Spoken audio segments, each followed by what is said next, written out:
which has over 700 screenshots of things that I've said over time. It's not all inclusive. There's a lot of stuff that's missing from this folder, but I think it's pretty dope. And I don't get enough time to actually go through some of the things I say. I think some of them I repeat quite a lot, and some I post on social media every now and then. But man, this is pretty dope, if I may say so myself.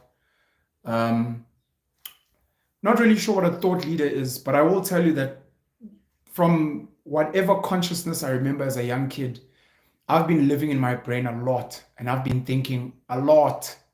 So it would hold that in grade 9, standard 7 for people that are a bit older, I started keeping a diary. Bit gay, I'll take it. Spud Milton. I started keeping a diary, and I'd keep a diary until I think my second year in university. My diaries were pretty dope. Spoke about my life, ordinary things. I still have them, by the way. I don't know if they would be worth converting into content that people could actually read. I spoke about relationships, girls I was seeing, stresses in my personal life, school, sports, choir, etc. And then after second year, when I started keeping a diary, that's when I started writing my first book.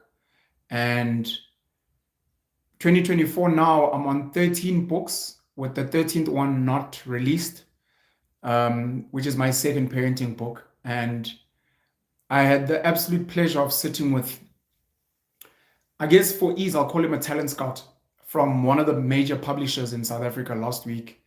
And this gentleman and I had a 2.5-hour chat just about literature, South African literature, global literature, the publishing industry in South Africa and how it's doing and how it's struggling, and the competition. And he was like, bro, I love your work, and I'd like to pitch to you to please write a book. So, it inspired me to start writing again. So as of today, I've started writing again. I started a book a couple of years ago. By couple, I mean probably over 10 years ago, about a young boy who had no plan after matric and who decided to start driving a taxi. I think I got 10 chapters in and I kind of abandoned it. I know it's on my computer somewhere, but I think my first book is going to start off with that as a template. And then I've been watching a lot of Law and Order again. Big fan of Law and Order, Special Victims Unit, SVU. Big fan of CSI, Crime Scene Investigation. So the second one I'm hoping is going to be more of a detective investigation type of book. Anyways, that's huge honor, by the way, to have a publisher literally come scout me and say, please write a book for us. We'd like to work with you. I've been selling my books basically out of the boot of my car, is how it's said. But from social media, posting via PEP, it used to be via the post office.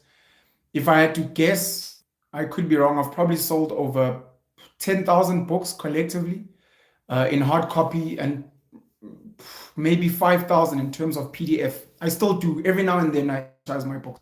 I think they're pretty dope. But I've been thinking a lot, and I've been looking for avenues to take out these thoughts that I have about the world as I consume the world, as I engage it. And social media has been really, really good to me for that. Facebook was my first love. And then I think Twitter at some point became really good for thought and idea and engagement. But I tried to use some of my other platforms. And of course, many people now know me for podcasting and YouTube, a few videos on TikTok as well.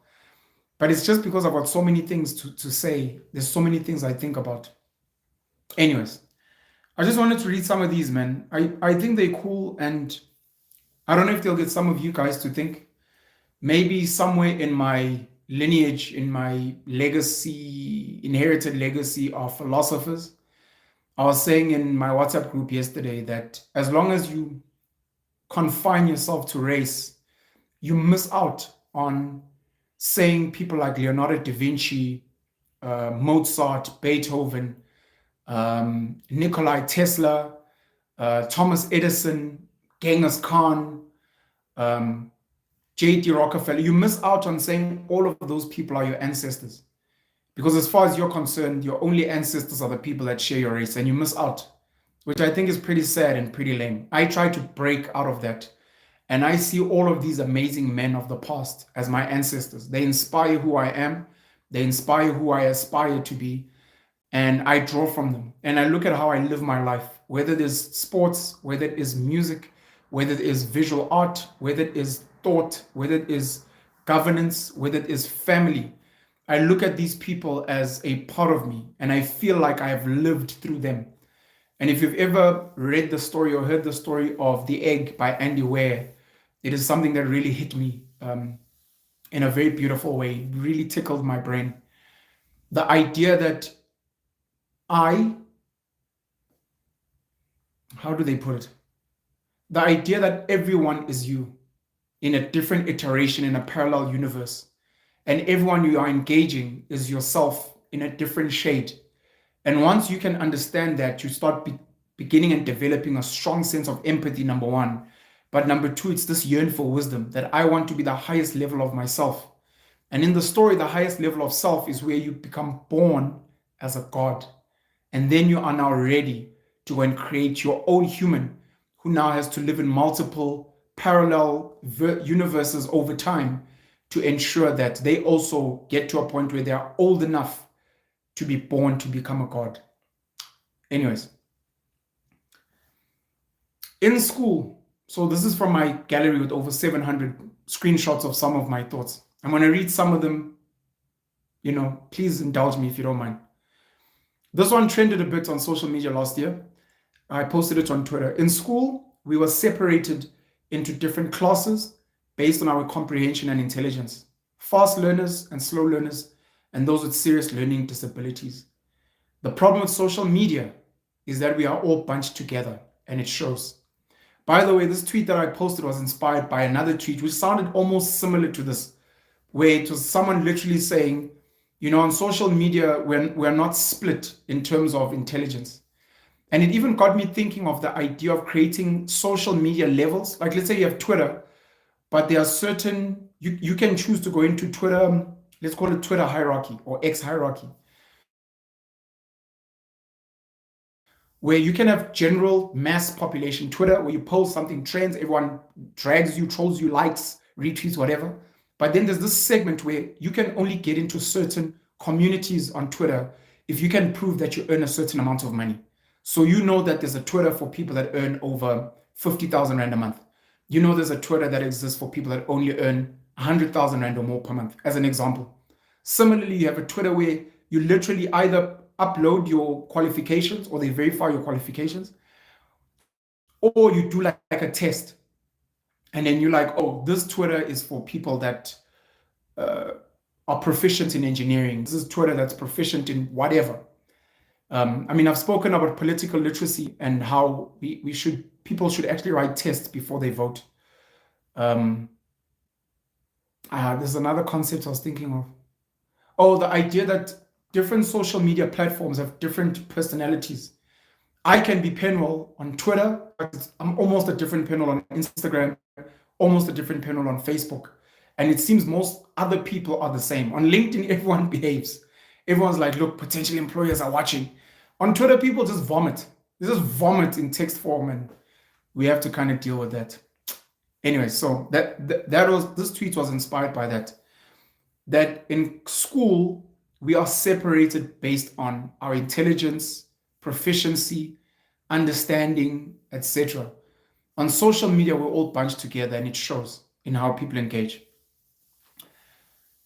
Another tweet.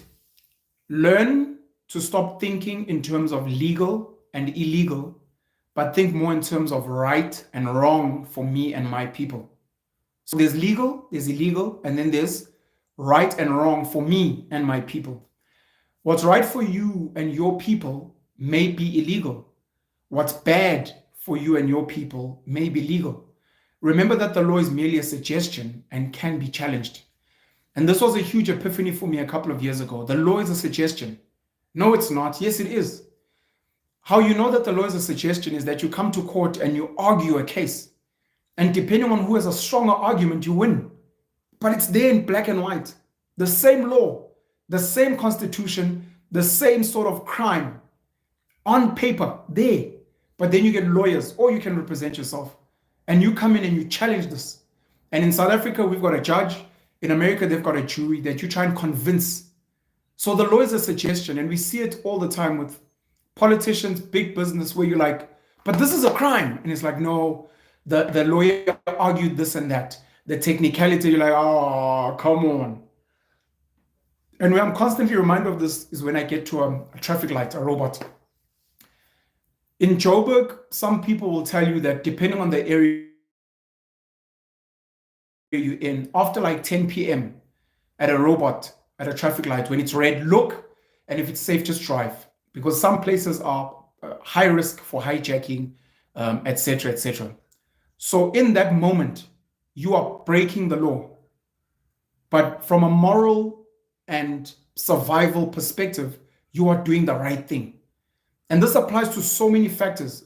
We had what we call as the missing middle with the fees must fall protest, where you have rich kids or kids from well-off families whose parents can comfortably afford to pay tertiary fees. If you went to Hilton, Bishops, Michael House, Rodin, as an example, university actually becomes cheaper than high school. And that's why your parent can even buy you a car or buy you like a flat because like, oh, I'm saving money. Then there's poor kids, NSFAS, the National Student Financial Aid Scheme, which has been rampant with corruption and is currently being reworked. I'm poor, I earn under this much, my mom, dad are unemployed, etc. And you push. Then there's what we call the missing middle. So I'm raised by a single mother. She's a school teacher. There are 3 of us. I get to university, they say, submit your parents' payslip. I submit, they're like, sorry, you don't qualify for aid. So what a lot of those kids would do is they would lie. You go and you get your grandmother's details. You're like, I live with my grandmother. She's earning a pension, an old age grant. I live with 15 other cousins there in a little 4-room RDP house. Therefore, we're poor. I qualify. And many people lie. Now, that is a crime. That's illegal. That is fraud. But you're doing it for the right reasons, because the reality is your mother cannot afford to take you to that place. You maybe haven't earned a bursary, etc., etc. So this is very important. Apartheid was legal. It was legal, but it was wrong for you and your people if you were black or non-white. Slavery at some point was legal in the world. I'm trying to think of what's illegal but maybe good for you. Yeah, I made the example of NSFAS, bribing a traffic cop. You may not earn a lot of money. You are speeding. You get stopped. If you look at the ticket you're going to pay, it's a 500 Rand ticket. You do not have that money. You're struggling. You're trying to do the right thing. You're actually in a rush because someone needs you for an emergency somewhere. It's not like someone's dying, but it's kind of like, I need to get there in a rush because I'm going to miss this important event. So you speed. And in a 120 zone, you're going at 140, hit. Big ticket, traffic cop stops you. Look here. You're speeding, pinch arm, and you're like, and they're like, hey, Mlocho, utini. And you're like, I'm sorry. And you give the person 100 Rand. You have broken the law. A bribe is wrong. The traffic cop who's accepting that money is in the wrong. But the reality is they stopped you correctly for breaking the law. Secondly, you are acknowledging and admitting to a wrongdoing. Thirdly, you are being punished in the way that you are paying a fine. You're just not paying a certain amount and it's not going through a certain channel. So this is very, very important. And in my WhatsApp group yesterday, we were speaking about, or I raised the question about immigration and what we call illegal foreigners or undocumented. I know Gayton McKenzie's been posting about this on Twitter. He posted a tweet and I remember responding to it because he was speaking about deportation. And I was rehashing some of the things that had been raised by some of the politicians I've sat with on Dope Conversations and the panel show. You can deport everyone tomorrow. But if you don't have borders, and if you don't have good immigration and home affairs and border gates, border policies, they'll be back tomorrow. They'll be back. So you're trying to,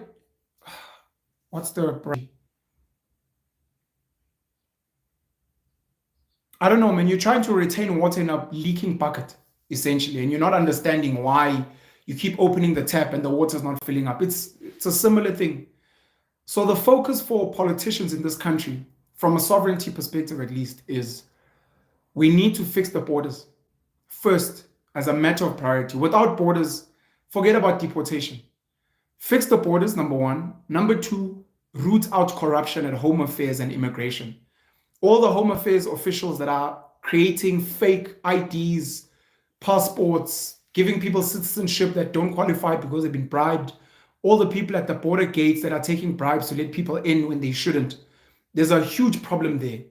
If you fix that, that means number one, you won't get illegal, undocumented foreigners coming in anymore.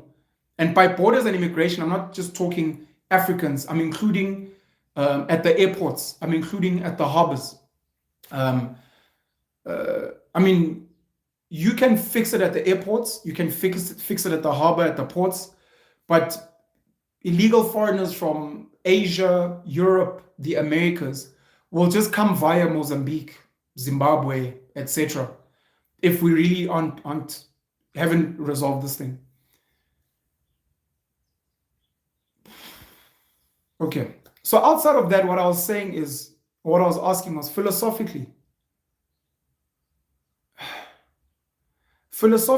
are borders right?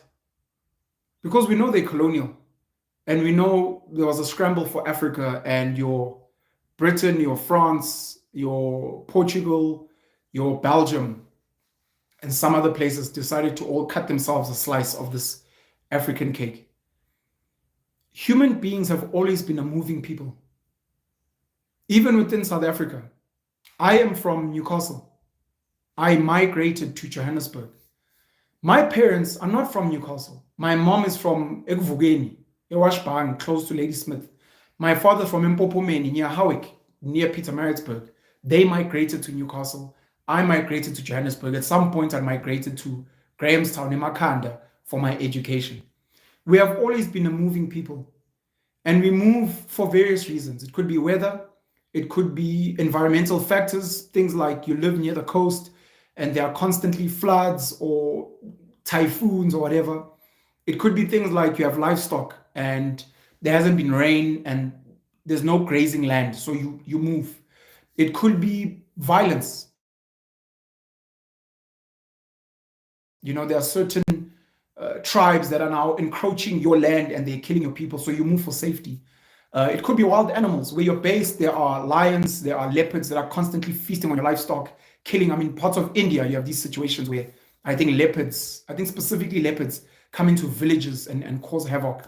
So we've always been a moving people. According to conventional known history, what we know as Black South Africans also are not indigenous to here, and we come more from the Great Lakes in the north, closer to Central Africa. And we migrated south for whatever reason. You can imagine the people that migrate for things like, let's say, the great empire of Mapungubwe, finding the diamonds, the great diamond discovery in places like Kimberley, the gold rush in places like Gauteng, Goli, Johannesburg. We have constantly migrated. Then someone decides you will no longer be able to pass here unless you meet certain requirements. And you're like, why? Why must I do that? And we need to have philosophical conversations about immigration borders. I understand sovereignty. I understand this is my house. You can't just come in as and when you please. But we must also understand that human beings have always been a moving people. And we need to find ways to ensure that human beings can still move, especially people that are not here to cause harm. We should be able to travel the world. The world is ours. Man was not meant to contain other men from moving freely on the planet. Birds can fly anywhere they want without a passport. But men have decided that other men cannot do that. So we need to have that conversation because, you know, outside of political campaigning, of which I was saying, you know, the immigration thing is a very big point for me. The reality is I like a lot of illegal foreigners in this country. I buy from them. They buy from me. I'm friends with them. I know the people are here illegally. I do understand the laws, and if ever we fixed immigration and if ever they were investigated, they would be deported. I can respect that. It's the law. It's fine. Because we can't do that in their countries. But these are good people. These are good people. And that's why, again, this tweet. Learn to stop thinking in terms of legal and illegal, but think more in terms of what's right and wrong for me and my people. Because some of what we call illegal foreigners will add so much value to your life, add value to your children's lives. And then you'll find legal South Africans here being rapists, murderers, thieves. It's like this concept of pro-black and black unity, which I don't believe in anymore. Just because someone's black does not mean they are a good person. They can be the most horrible, horrific, destructive person out there. Just because someone is white does not mean they are oppressive, does not mean they are trying to destroy you. And that's very, very important for many, many people to get to. But yeah, anyways, let me keep it going. Just because someone is your customer, this is very important for business people, entrepreneurs. Just because someone is your customer, it doesn't mean that they like you or they share your values. Very, very important. Many people buy from racists, tribalists, xenophobes, homophobes, etc. because of price and offering only. And then I added for myself personally, just because people watch my content, it doesn't necessarily mean they like me. Perhaps they learn from the content or they like a certain guest. I don't owe people that view my content anything beyond what they came to purchase or consume. Liking me or sharing my values is something totally different. A lot of us make this mistake we make this mistake regularly. I go to China Mall and I buy there. And because I buy and I greet the lady there, all of a sudden I think we have a relationship. We don't. She knows I'm a customer. She doesn't need to learn my language. She doesn't have to have my spiritual beliefs. Doesn't matter. I go to my friend, a Pakistani puzzle shop owner. I buy from them. I'm a regular customer. They're even willing to give me things on credit. But we're not friends. They're Muslim. They have their own beliefs. They have their own way of living. When they make their profits, they don't owe me anything. I buy from them, not because I like them. If anything, I'm like, my friend must leave. I don't like them. They're selling expired goods. But then I wake up tomorrow morning, I need a loaf of bread. I'm like, where can I buy a loaf of bread? They're like, hey, call my friend, like, I saw these guys must be deported. Yeah, but we need bread. Where are we going to get bread from? Yeah, look, there's a spa, but you'll have to walk 4 kilometers. Yeah, 4 for a loaf of bread, sure. Or then you can catch a taxi to town and go buy a loaf of bread there. Ish. Hey, okay, no, I'm sick, my friend. You go to my friend, he gives you a loaf of bread, you keep it fucking moving. Price and offering. A lot of the most sustainable, successful businesses are not trying to be like, guys, please support me. I'm a black supplier. Guys, please support me. I'm proudly South African.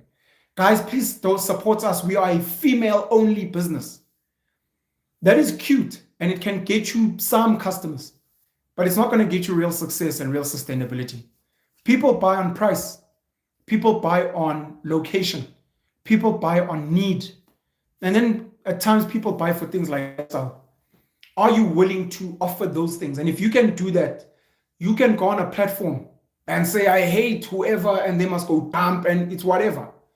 There are white people today in South Africa buying from Indian Muslim businesses, wholesaler, a clothing store, whatever it may be.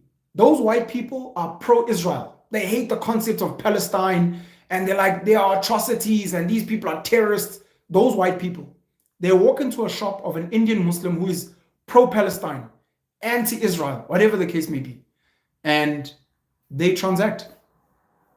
This white person, maybe even Jewish, goes and buys from the Muslim. They exchange money, product, service, they keep it moving. So similarly, when I create content, I need to always remember, there are a lot of people that support me, by the way, and they kind of like me as a gent. But some people are here because they just want to learn something, like, hey, Pen, if you're speaking about these things, you speak about your kids, or I want to learn about politics. I want to learn about business. Donna, please make more content on business, because the person's like, I don't like Pen. I don't like the fact that he calls himself God. I don't like the fact that he has kids with different women. I think he looks like a Tabo Pesta. I think he sold out the black nation. I don't understand this bullshit about he's left the Zulu nation. But when I listen to him, I learn. And he'll tell me something about how to lower my tax liability. And I go and I implement that in my life. He'll teach me to look, if you're a woman and you're struggling with infertility, consider PCOS and some of these other things like, hey, plug. He'll say, look, if you guys are looking for cheap flights, go to this website and normally book flights on a Tuesday, Wednesday, Thursday because they're cheaper than on a weekend. So try, plug. I don't like him. I dislike him. I don't give a fuck about this. Oh, but I go to him because there is a product service that he's offering that I'm willing to pay for either in money or in attention capital. Attention capital is what you guys are giving me now, such that when ads are sold on this, then I make money. 4 cents per view. Not on this live, but when it's been uploaded and I've monetized and other people are then watching it. So I constantly need to remind myself that not everyone who's watching my content is my friend or likes me. There are a lot of people that will watch my content fucking hate me. I sit with Karel Boshoff, I sit with US Freedom of Oranje, white Afrikaans racists who have no fucking time for me. I'm like, let's listen. I don't want to hear this black guy. I want to hear Just. I want to hear Karel. Pan-Africanists, pro-black, they don't like me from above soap. They want to listen to Dr. Umar Ifatunde, Dr. Umar Johnson. They're like, I want to hear what this guy has to say, etc., etc. So I constantly need to remember that. And what that means to me is I must focus on what product, service am I selling? And is it worthwhile, valuable, worth people giving me their time, their attention, their money? Beyond, oh, I think this guy is so cool. It's nice to be cool, but it doesn't pay the bills and it doesn't offer transaction. And how you know this is you guys have got friends, family members that you love.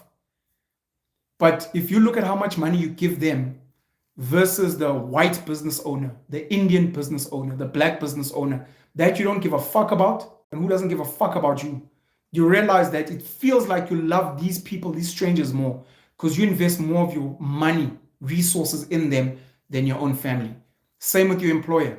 You wake up every day, sit in traffic, catch taxis, get stressed to go and deliver labor and skills to an employer that is racist, that is sexist, that underpay, and you're there, you're spending 9 hours of your day there, but then you only see your loved ones maybe once a year, twice a year at a funeral, at a wedding. Who do you love more? Very, very important to remember that. Let's go with one more. I'll end with this one. I've got a lot, like I said, over 700.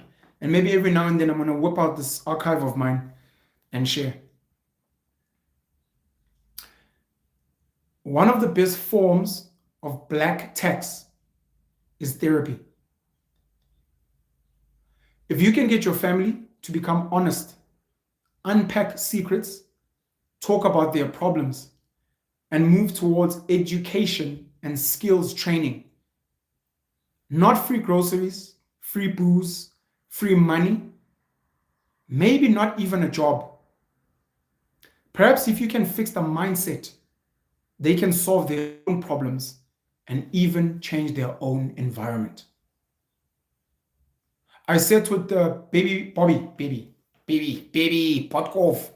I sat with Bobby Pitt of Mitmac Motors. Unapologetic talks on the Mitmac Masterclass YouTube channel.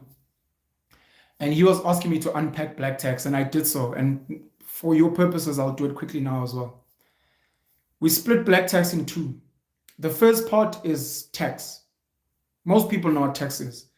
It's an enforced legal requirement where you're giving money to the government so that government can use that money for infrastructure, services, to pay salaries, etc. It's tax. It's forced. Many people fucking hate it. But the tax does a lot of good work as well. Social grants, free clinics, free schools, feeding schemes, etc. Black. Black in this context is black South African.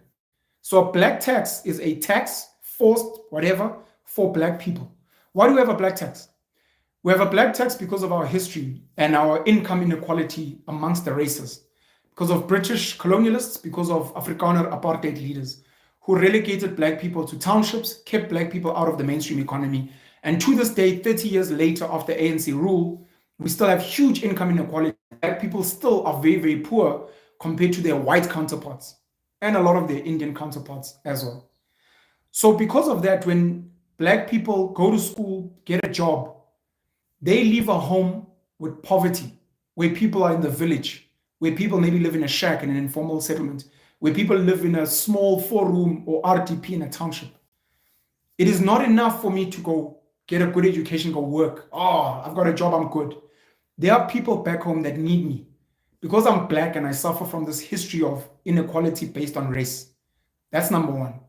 Number two is this tax. This tax. Why is it a tax? Or how is it a tax? We've got pay as you earn, payee, income tax from your salary. We've got value added tax, which I think is 15% VAT. We've got sin tax on cigarettes and alcohol brands. We've got the fuel levies on fuel and a couple of other taxes as well.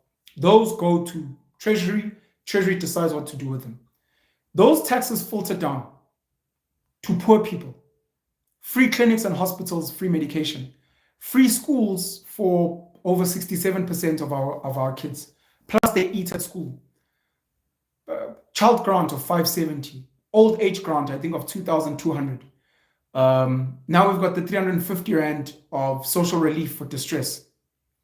So that money filters down. So we're good. I have a job. I'm Black. I come from poverty. I pay tax. Simoja. No, we're not. There's a shortfall because we're Black. So I cover that shortfall. I send money home so that my siblings, nieces, nephews, cousins who go to school, a free school, by the way, have clothes to wear, have extra this and that. I send it because maybe the 2,200 my grand earns is not enough, or the 350 that my mother's earning is not enough. So I send that, or my father who's disabled, the money that he earns.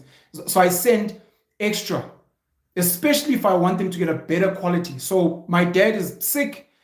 He goes to the clinic. He had to wait 4 hours yesterday. They couldn't see him in time. He has to go back today. I'm like, let me send you 1,000 Rand so you can go to town and go to a private healthcare facility and go and get seen by a doctor in real time. That's a tax. It's an additional burden on me to go there. Many people are conflicted and they say Black tax is not a burden. It's a responsibility. Like, no.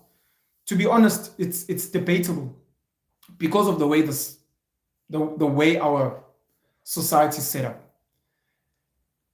If tax was fair and if it was correct, no one would need to pay Black tax, because the taxes we pay, the way governments, the way big business works, people would be sorted with the taxes. I say a similar thing about charity. Charity would not exist if our country functioned properly. You only have your gift of the givers and the like because government is failing.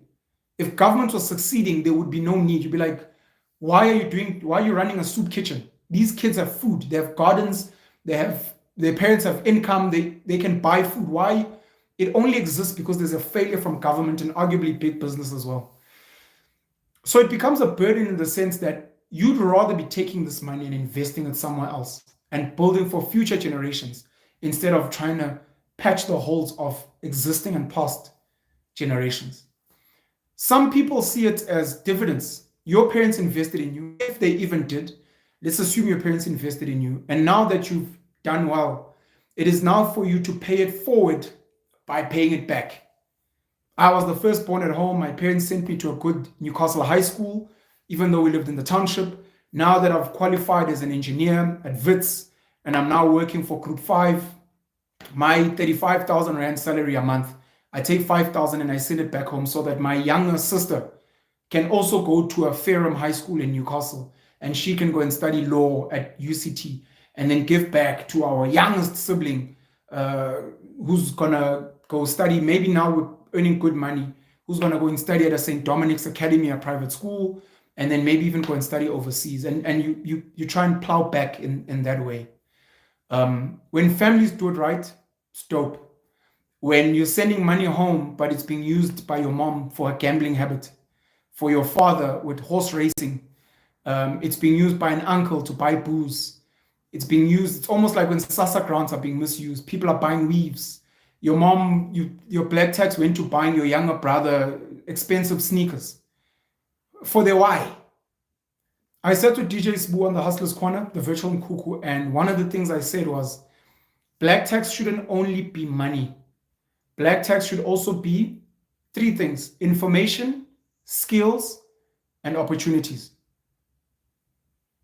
Maybe we'll add resources as well. Information.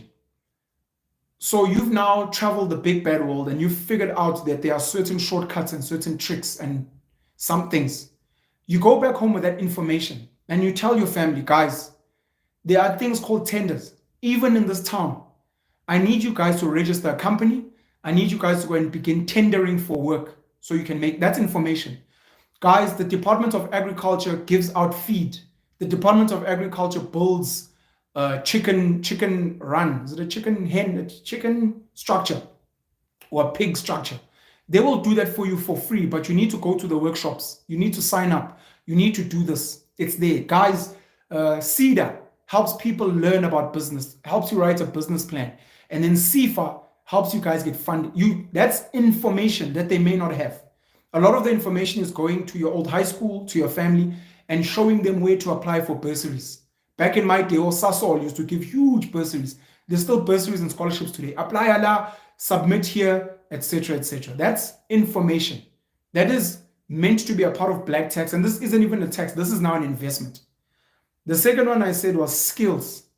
Again, I've gone to tertiary, I've traveled, I now work. You go back home and you teach your family. You call your younger brother, your younger sister, you're like, I'm an engineer, I'm a medical doctor, I'm a lawyer. I want to teach you guys the work that I do so that you can have some kind of skill. And it's even better if it's a real tangible skill. I work in Joburg as a construction worker. I build houses for a big company. I go back home and I teach my brother and my sister bricklaying. I show them how to build a basic quadrat so that they can go around the neighborhood and be like, my older brother works as a big construction guy in Joburg and he's taught us how to build. And we now go around helping people build back rooms, extending their houses, and we consult with my brother and he gives us the skills. Again, not so much black tax, even though it takes off your time, but it's investment. The third one I said was opportunities and then resources. Going back home and saying, listen, I'm in Joburg. I found out about TV work. I used to be part of an agency. First it was DJs, then I joined Gano in Auckland Park. There's legends, there's contractors, there's X Factor, there's thespians, there's a list of them. I've seen this opportunity where you can sign up. You don't need a degree, qualification. You can be Joe Soap or Tabo Mkize from any loch. You can go and sign up with those people. You may have to pay a fee or not. And then you start going to auditions, castings. And you can get booked to be on TV, get paid. Maybe if your acting is not too bad, they'll send you for auditions to read a monologue and you'll be on a TV show. That is an opportunity. You go and you fetch your siblings, your cousins, even your parents. Your dad is chilling at home doing nothing. You're like, hey, there aren't enough old men on TV. And my father's got a bit of charisma, some skill, he makes people laugh. Except Locho. Asam say, you're going to stay with me. I want you to hit castings like this. Next thing, my father's there on Generations. Hey, and you're like, hey, I got my father's acting gig because I was tired of sending money to him back home. So I gave him an opportunity. Opportunities are jobs. I work in a company. They're looking for interns. They're looking for graduates. I go to my family and I'm like, say, come through. Bring your CV or let me help you put a CV together. Opportunity. Indians in South Africa are brilliant at sharing opportunities with each other. Brilliant. They do that as like a culture. Other people that are brilliant at sharing opportunities are coloreds. Colored people will go and fetch their cousin, aunt, uncle and be like, say, brah, they fucking looking for drivers at work. Don't you have a PDP and those? And you're there driving and you're like, hey, how did you get this job? No, my cousin Raymond was here working and then he told me I was bringing my PDP and what. And you're like, top toes, dope. Big chunk of the black community, sadly, we don't share those opportunities. You want to work alone in a company and be a boss on your own. Instead of going to the company you work for, going to human resources and saying, listen, if there are any opportunities for low skills, no skills, please let me know. I'll keep checking in. I've got family members at home that can drive, that can clean. I mean, the cleaners in the company you work for? Where do they come from? Who hires them? No, it's outsourced. Go find that company. Be like, listen, I've got a cousin who's not working. Can they come? How do I get them in here? I work at this bank. I know your company's got the tender for the cleaning, or I know your company's got the tender for security. I've got family members. I want to get them in here. That is opportunity. Then the last one is resources. Resources, in the easiest example possible, is my father, before he passed away in 2020, lived in Section 4 in Matadeni Township in Newcastle. And at some point, speaking to him about money, I said, listen, because he wanted me to buy him a bakkie. I was like, you are fucked. I'm not buying you fuck all.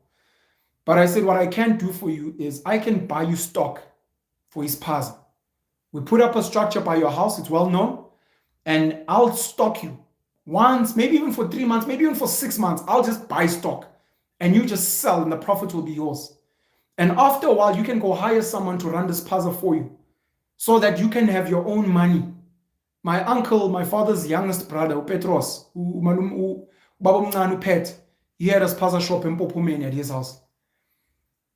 I will do that for you.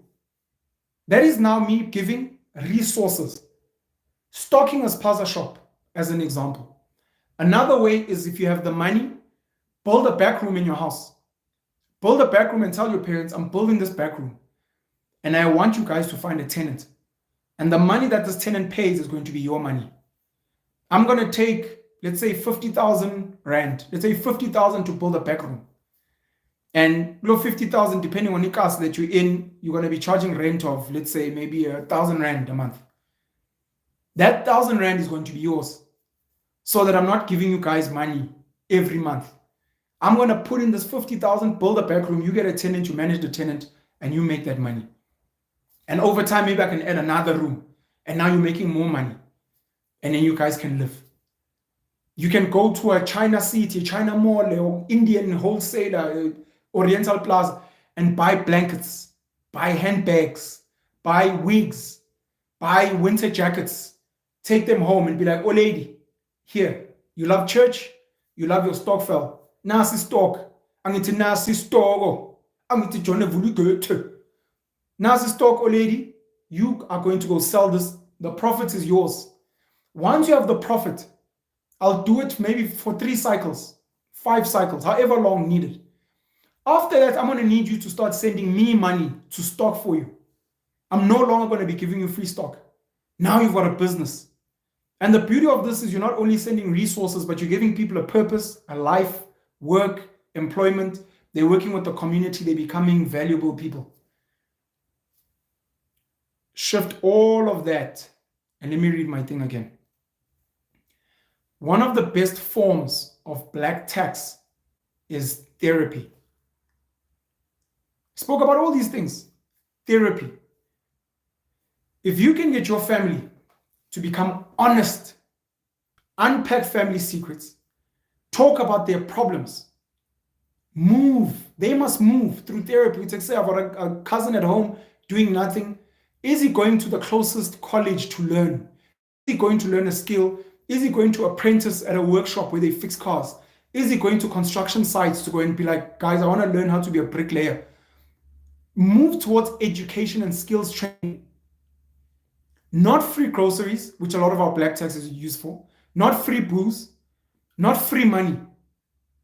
Maybe not even a job. I'm not going to give you a job. I'm going to get you therapy and help to shift and fix your mindset so that so that you can do for yourself. Self-doing. Perhaps if you can change and fix the mindset, they can solve their own problems. And they can even change their own environment. That's the last one. That's me, boy. Penuel the Black Pen. Let me read your comments and then be about my way. Let me see what else is cool here. That's worth reading. Let me read this one last. This one I'm not going to expand on. Let me see when I... This was from 8 November 2022. We're in 2024 now, so 2 years ago.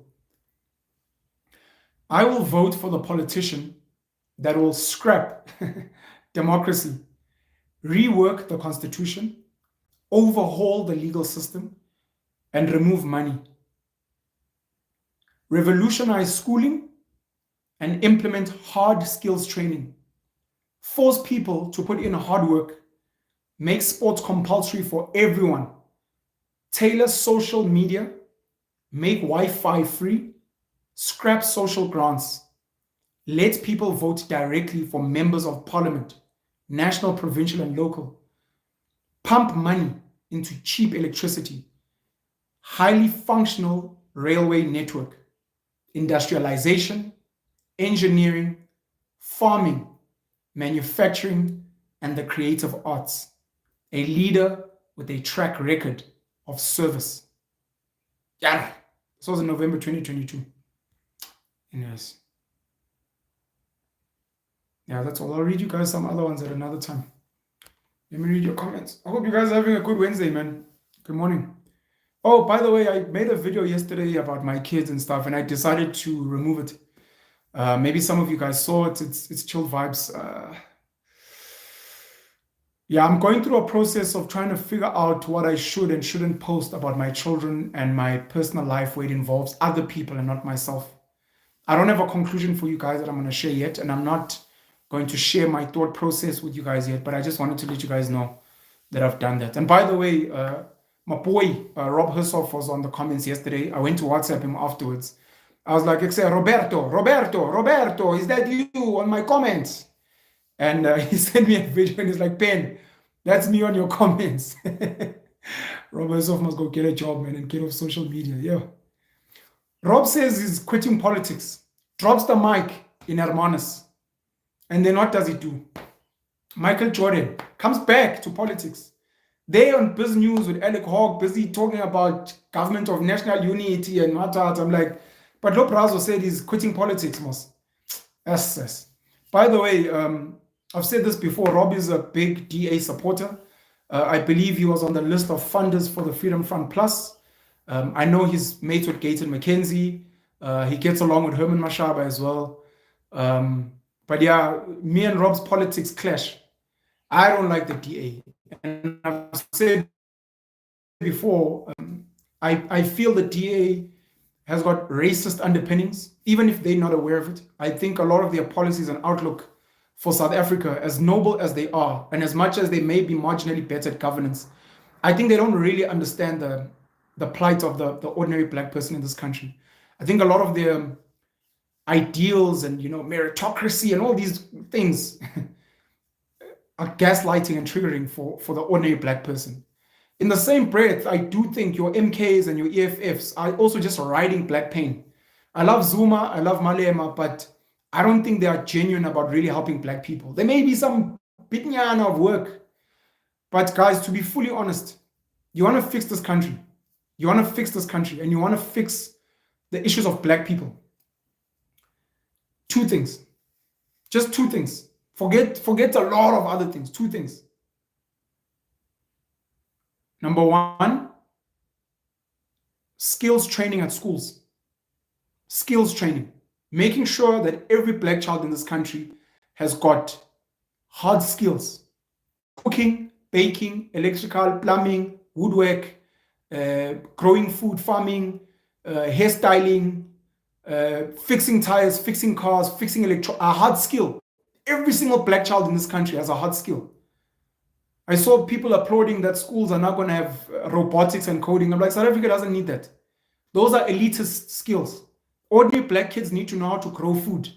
Ordinary black kids need to know how to breed livestock. Ordinary black kids need to know how to build a house from scratch. They need to know how to trade, buy and sell. Hard skills for every child. You're like, by the time you finish primary school, you must be able to tell me that I can build a basic structure, I can service a car, I can style hair, male or female, I can cook, I can bake, so that at any given time, I can sell cakes, I can sell scones, I can do catering, I can open a gazebo and start cutting hair, I can go fix this, I can do basic plumbing. I will not go hungry. I can change a tire.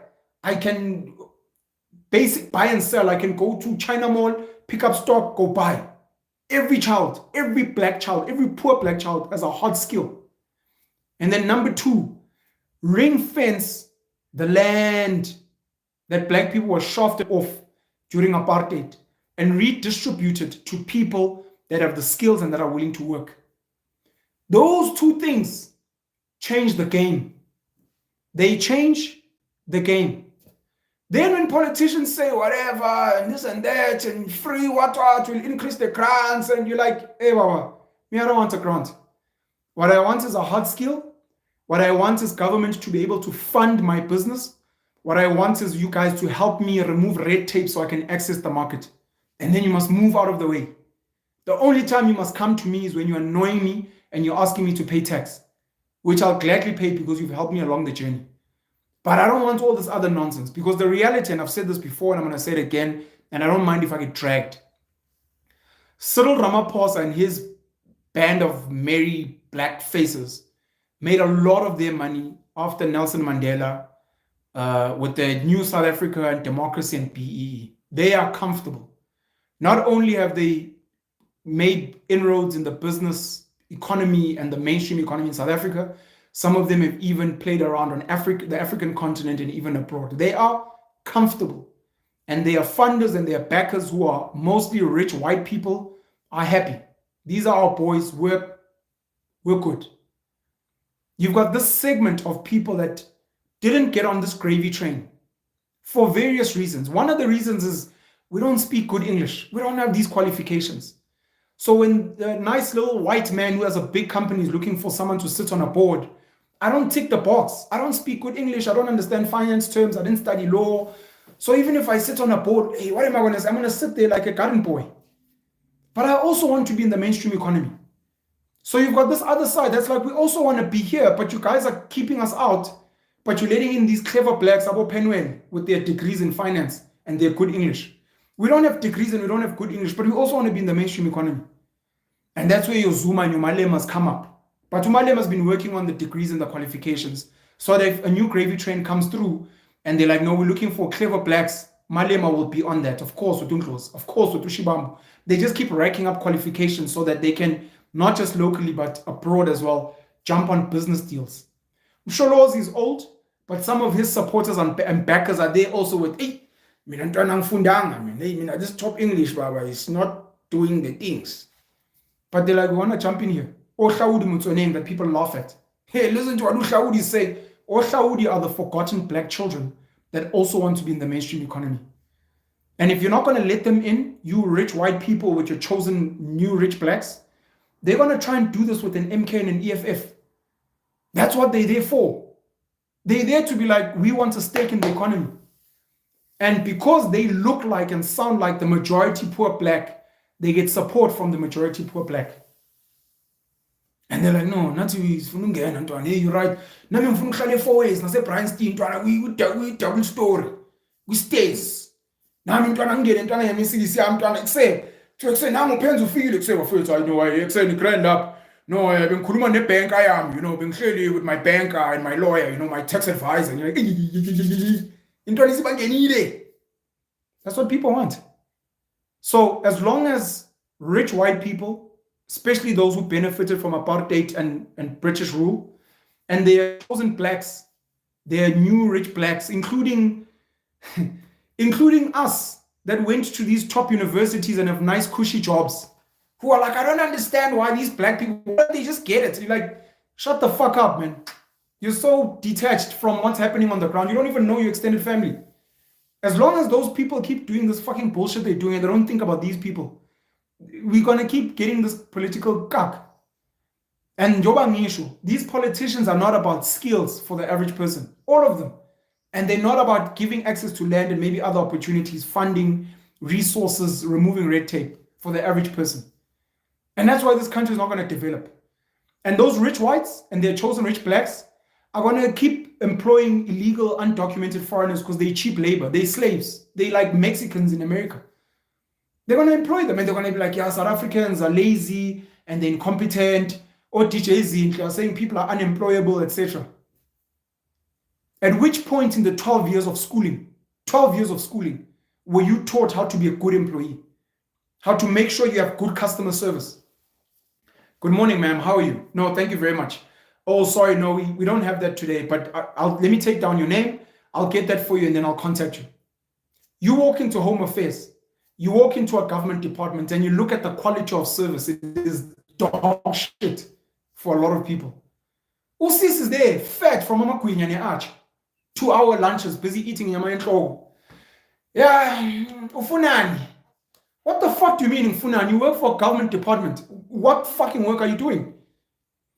I system you offline putting sorry Zamanik Sasa. Take my name, take my number. Inform me. Respect your job, respect your salary, respect the work that you're doing. And go and be like, sorry, sir, the system's now online.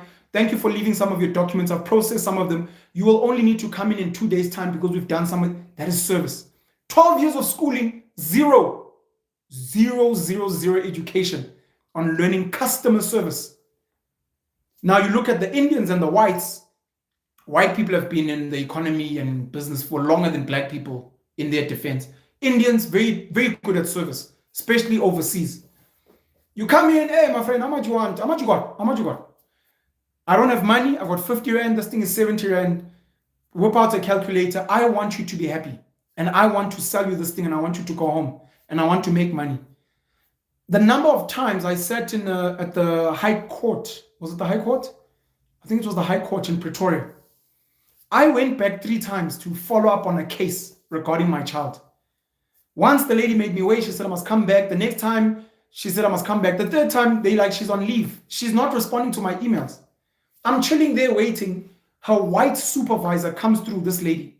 Sorry, sir, can I help you out? No, I'm looking for, oh, she's on leave. How? I was not told this thing. Please come into my office. I'm like, I've been here. This is my 3rd time. What is your issue? I tell her. She's like, let's sort this out. Sir, give me your email address. Give me your number. I'm going to follow this up. I'll let you know.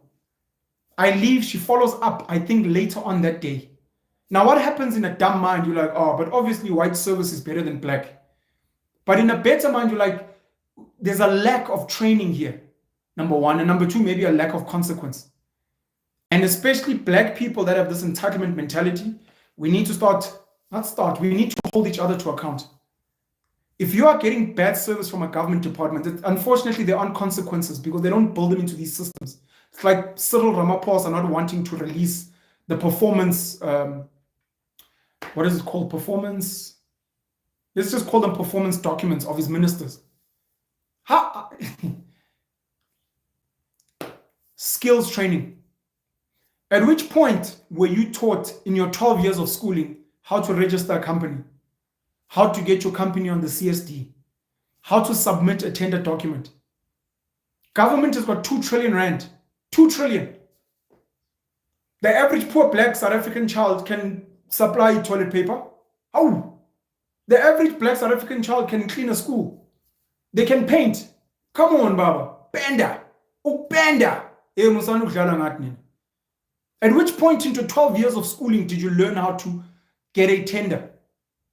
At which point in your 12 years of schooling, 200 days a year, kids going in and out of class, yes, ma'am, sorry, I got 70. At which point did they say, listen, you catch a taxi here, you go to that Indian wholesaler, you go to that Chinese store, you buy skipper for 50 rand.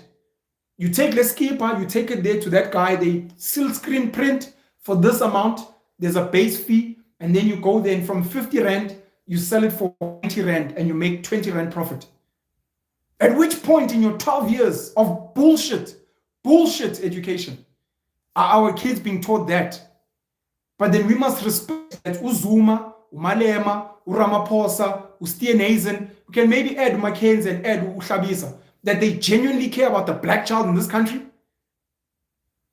I've criticized Andile Mngitama and over again, whenever he trolls me, I'm like, Bafo. Ngentando, ngokuthanda, ngenhlonipho. If you are serious about black land first, black first, land first, create a black AfriForum. Guys, I'm Andile Mngitama, I'm a Bikoist, I believe in Pan-Africanism, Black Unity, all these beautiful things, slogans that they love singing. I have set up a non-profit organization. It is called the Bigo Land Fund, whatever you want to call it, Bigo Land Fund, BLF. It works. Bigo Land Fund. I am asking anyone to sign up as a member like AfriForum, donate 100 Rand, 200 Rand, 500 Rand a month. Transparent. We will show you exactly where every Rand goes. We are going to take this money, and one of the things we're going to do is we're going to buy. We know that it is the land of thieves, the land taken by land thieves. It's fine. We're here now and we want to deal with the land thieves. We're going to take this money. We're telling you now, we're going to buy land. We're going to take this land and we're going to give it to black people. And we can say every year, this year we moved 1,000 hectares, 100,000 hectares. We bought it with the money you gave us for free. This is not going to be your land. We're going to take your money you're donating. We're going to buy land for people that need it. Here's land, Banbagit. Because of the donations of people, we are able to give you land. We're going to take some of this money and we're going to invest in skills training, farming, property development, how to turn a piece of land into a tourist attraction, etc., etc. We're going to do skills training. So not only are we going to give people land, we're going to show them how to work the land. They must go and get this certificate that I now know how to grow tomatoes. And maybe in that, we also want to help them sell those tomatoes to Spar or Pick and Pay. The other thing we're going to do with your money is we're going to take your money and we're going to go fight in court, just like AfriForum. All these land cases where there are backlogs, we are going to fight. We are going to get Dalimpofu, we are going to get Tembega Ngugai Tobi, and we're going to be fighting for people that are still waiting for their land after 20 years when they submitted their claim. And we are going to help people, and then we're going to use some of the money to go around spreading awareness. Guys, this is what land's about. This is what's important. This is how land is used. This is what we do. And you're there. It is not even a low-hanging fruit. It is meant to be what BLF does. Is Andile Mngutama invested in that? He's not. It's clear as day. Andile Mngutama doesn't care about getting black people land. He cares about tweeting, speaking about the Rob Hersov puppets or Penwell.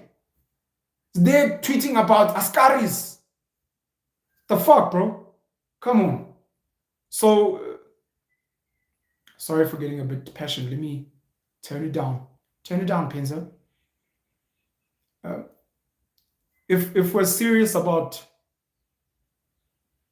making South Africa great and serious about making South Africans great, it has to do with investment. He is a bad example because he's unique, but I'll use him. Siyamthanda Kolisi is one of my favorite examples as well. Siyamthanda Kolisi is a black Xhosa boy from Ezwide, Epai. And someone sees something special in him. Let's assume he is seen as South Africa. He's the personification of black South Africa and the potential it has. And they take this black boy and they put him in a space, a conducive environment of education and training. Yes, they were taking him, to kind of use him, because I'll tell you now, sports is a form of slavery. But the cool thing is that the slave also benefits. They take him into the school, they put him on a nutrition program, they get him to speak English. I remember he spoke about he couldn't speak English, and there were some gents that actually helped him. And he's in this conducive environment where he's being trained to be a rugby player, which is what the school gave him a bursary for, but also to be a value-adding citizen in society, to become the Siyamthanda, Esimthandayo today. If we were to look at black South African children as Siyamthanda Kolisi, and they don't need to be taken to private schools and white schools, you can be like, we are going to build spaces for them to unearth their gifts. Not all of them play rugby or football. Some of them sing. Some of them dance. Some of them are great actors. They perform on TikTok.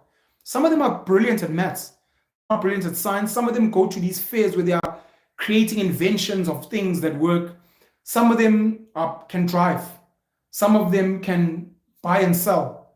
Some of them are just beautiful. They could be supermodels. Anything. We are going to create spaces for them to enhance their powers so that they can become functional value adding. And that's what we call skills. And on top of skills, of course, is financial literacy, because whatever skill you have, you must know how to sell it at a fair price and to make money from it, and how to market it as well. We're going to do that so that all these South African children can become Unkosnati, Black Coffee. They can become Mfanase Tembisa, DJ Sbu. But you must invest. Our politicians don't care about that. Government of National Unity Coalition bullshit on the 14th of June, Mkhonto Wesizwe has gone to the Constitutional Court to interdict. Those people are not putting the people first. They're putting themselves and their business interests and their hunger for wealth first.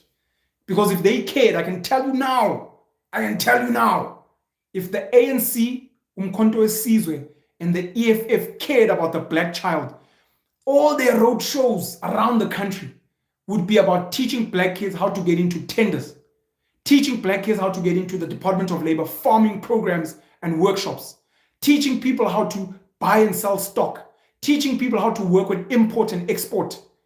But they are not. They're bringing you guys musicians to dance, to fucking dance. We are here to save you as jive.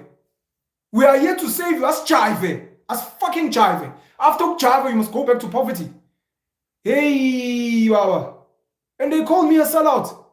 Sometimes it's a tula slalela masimba, as a duzula, which is why politicians piss me off and why I didn't want to do any more political podcasts, because it's inflaming, but you keep quiet. There's paying you all the black pen and you ask the questions, but what do you think of provincial structures? And don't you think, the democratic, you're there speaking your good English, but you have to take, duzula nje amasimba nje uThuvi.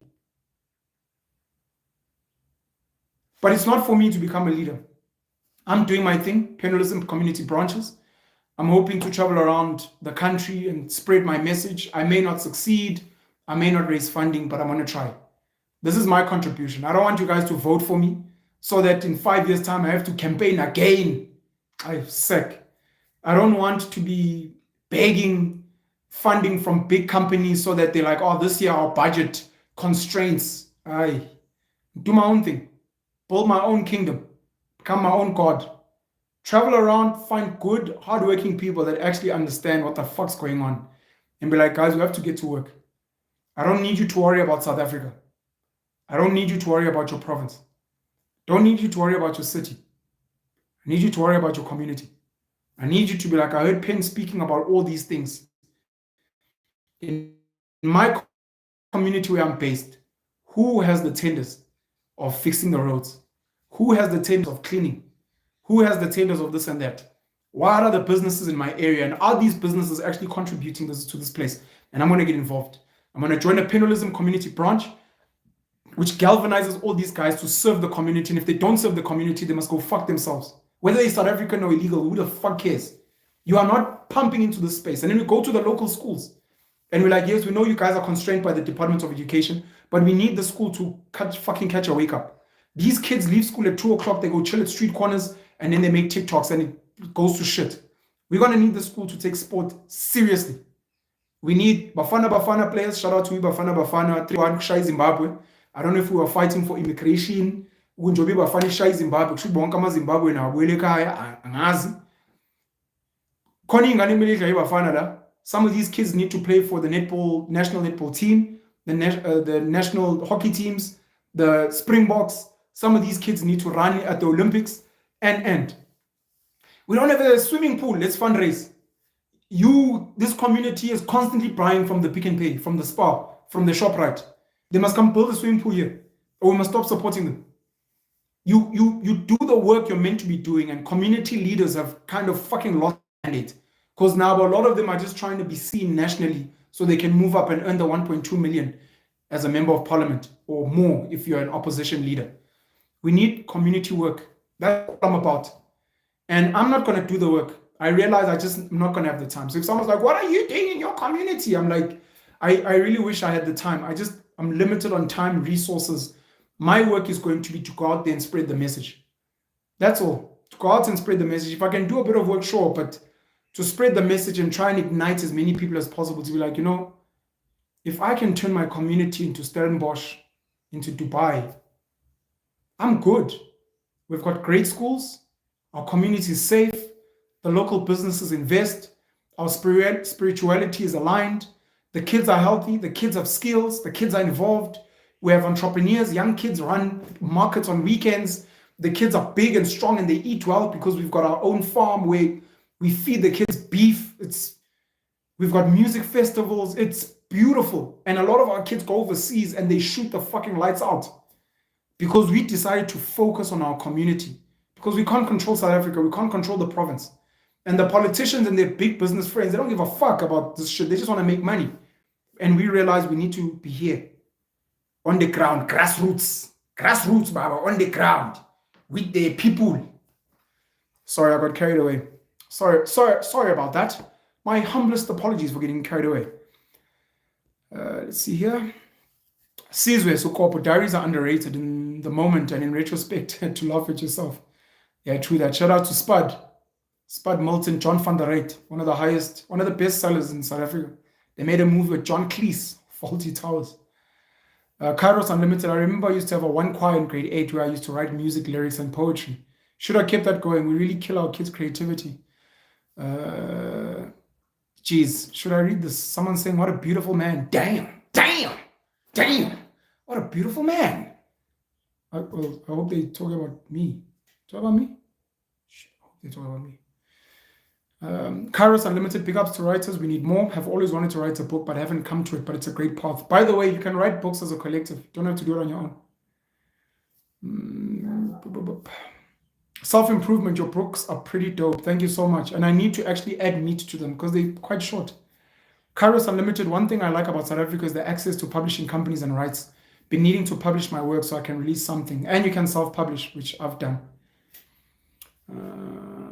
Tulani Mdagane, show panel, how's winter, man? Hope you're holding up well. Your last sit down, I'm inspired and glad you are teaching me how to look at the world, especially our country. Man, you are wise. Thank you very much, Tulani. Let's see here. Joseph Buchitu reminding us to please commit an act of kindness every day. Kairos Unlimited, I enjoyed Stephen Beagle's writing. I remember how John Grisham inspired me to pursue law back in high school. John Grisham is a fucking god of writing, man. Jeez. Legend 54, why did you delete yesterday's lives? Were the comments too hurtful? No, it wasn't about the comments. It was about me introspecting with regards to my kids. Virago boy, what do you think about Friday and choosing a new president? And I know the book would be good because you're free thinker and very different. I've shared some of my thoughts. I need more and more of us to get our minds out of politics. If we're getting into politics, it must be to push for independent candidates. It must be to push to give our local governments more and more power. So yeah. Kairos, true, the law is a suggestion. You got to know how to put forth your argument and how to win your case. Let's see here. Money talks.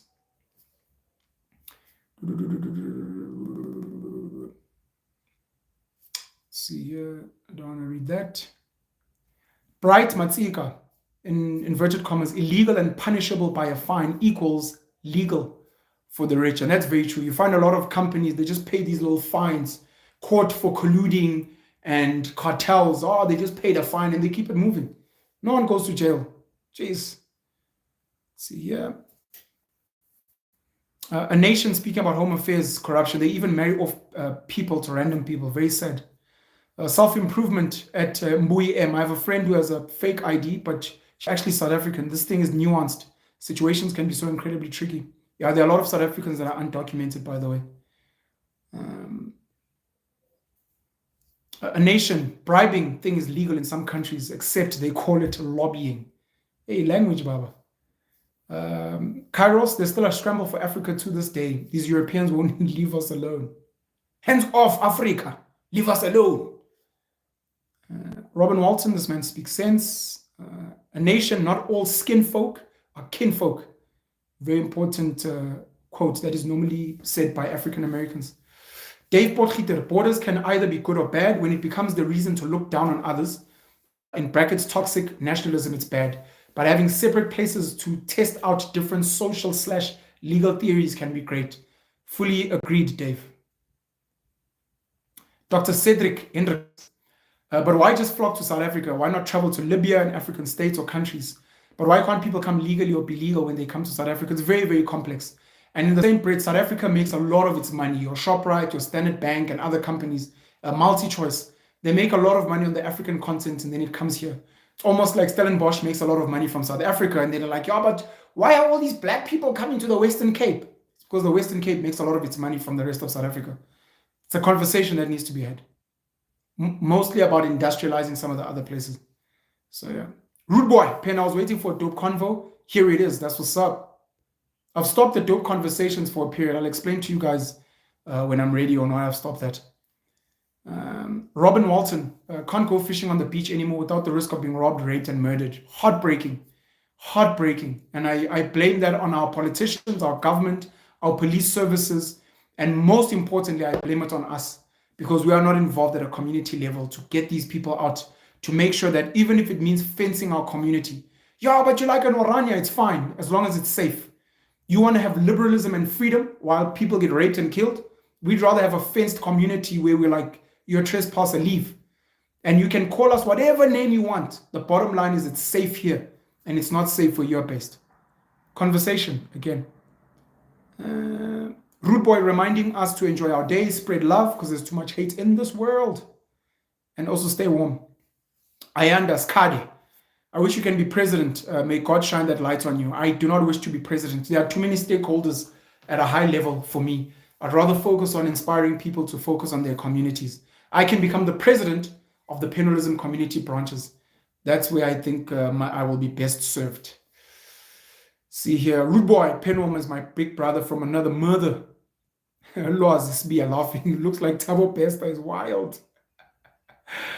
Lucy is pen you well, the black pen. Raise your fist up. The viral hub, globally, it's an issue, a serious one. The systems created to ensure that illegal immigrants don't come in illegally are not necessarily the problem, but the people executing them. So, yeah. See here. Luyolo, Storto, Mr. Penal with the facts. See here. Takuzwa, Mandikute, Awe Penal Bester. Those educational topics, Nemali, and Nogupata, and please elaborate on mindset to be productive on the black tax in the future, maybe. One of the things I'm thinking of doing, I know it's kind of sad. The YouTube videos don't make me a lot of money, sadly. And it's not about chasing money, it's about a sustainable model.